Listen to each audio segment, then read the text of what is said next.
جامپور سے انصر عباس کی رپورٹ کے مطابق برصغیر پاک و ہند کی عظیم ہفت زبان صوفی شاعر حضرت خواجہ غلام فرید رحمۃ اللہ علیہ کا 127واں عرس مبارک 5 ربیع الثانی سے شروع ہوگا۔ عرس مبارک کی تقریبات اور ملک بھر سے آنے والے زائرین کو سہولیات کی فراہمی کے انتظامات بارے ڈپٹی کمشنر راجن پور کا اجلاس۔ ڈپٹی کمشنر نے کہا کہ زائرین کی سہولت کے لیے محکمہ صحت کی جانب سے میڈیکل کیمپ لگائے جائیں۔ میپ کو افسران کو ہدایت کرتے ہوئے کہا کہ عرس کے ایام میں لوڈ شیڈنگ نہ کی جائے۔ فوڈ اتھارٹی کے افسران کو ہدایت کی کہ عرس کے ایام میں کوٹ مٹھن کے فوڈ سٹالز کا حفظان صحت کے اصولوں کے مطابق باقاعدگی سے چیک کیا جائے۔ اجلاس میں زائرین کے بیٹھنے اور رہائش کے لیے بھرپور انتظامات کرنے کی ہدایت کی گئی۔ میونسپل کمیٹی کی جانب سے پینے کے صاف پانی کی سبیلیں لگائی گئیں۔ ٹریفک پولیس کو پارکنگ یقینی بنانے کی ہدایت۔ جہلم سے ملک علی حسن ایوان کی رپورٹ کے مطابق D P O Jhelum Nasir Mahmood Bajwa کا تھانہ سوہاوا کا وزٹ۔ دوران visit D P O Jhelum کا تھانہ کی building, S I Ps protocol, front desk, مال خانہ، تھانہ حوالات، تھانہ اور میس ہال کا بھی جائزہ لیا۔ سرکاری تنصیبات اس ملک و قوم کی امانت اور پنجاب پولیس کا اثاثہ ہیں، ان کی دیکھ بھال اور حفاظت ہم سب کی ذمہ داری ہے۔ تمام افسران کو صفائی کے انتظامات بہتر بنانے کا حکم۔ Inspector general of police Punjab کی ہدایت کی روشنی میں دی گئی ٹائم لائن کے اندر ایف آئی آر کے اندراج کو یقینی بنایا جائے۔ تھانہ جات کی جدید سہولیات سے آراستہ کرنے کے لیے تمام وسائل بروکار لائے جائیں۔ پولیس کی کارکردگی کی جانچنے کے لیے تھانوں اور دفاتر کے وزٹ کا سلسلہ جاری رہے گا۔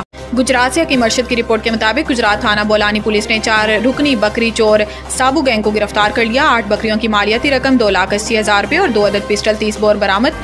تفصیلات کے مطابق ڈی پی او گجرات ڈاکٹر مستنصر عطا باجوہ کی خصوصی ہدایت پر گجرات پولیس کا ضلع بھر میں چوروں اور ڈکیتوں کے خلاف اور گرینڈ آپریشن جاری ہے۔ ڈی ایس پی سرائے عالمگیر سرکل رائے منیر احمد کی زیر قیادت ایس ایچ او تھانہ بولانی ایس آئی ناصر محمود نے دیگر پولیس ٹیم کے ہمراہ مویشی چوروں کے خلاف آپریشن کر کے 4 رکنی بکری چور سابو گینگ کو گرفتار کر لیا۔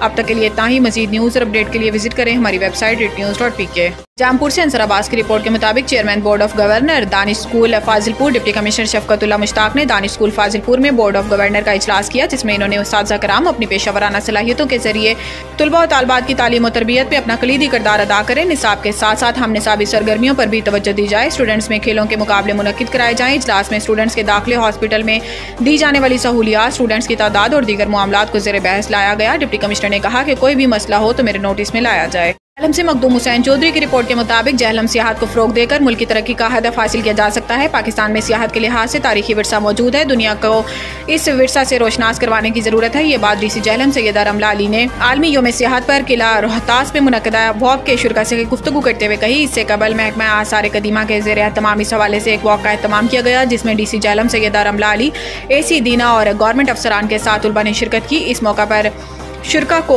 عالمی یوم سیاحت اور قلعہ روہتاس کی تاریخی اہمیت بارے آگاہی دی گئی اور میڈیا سے گفتگو کرتے ہوئے کہا۔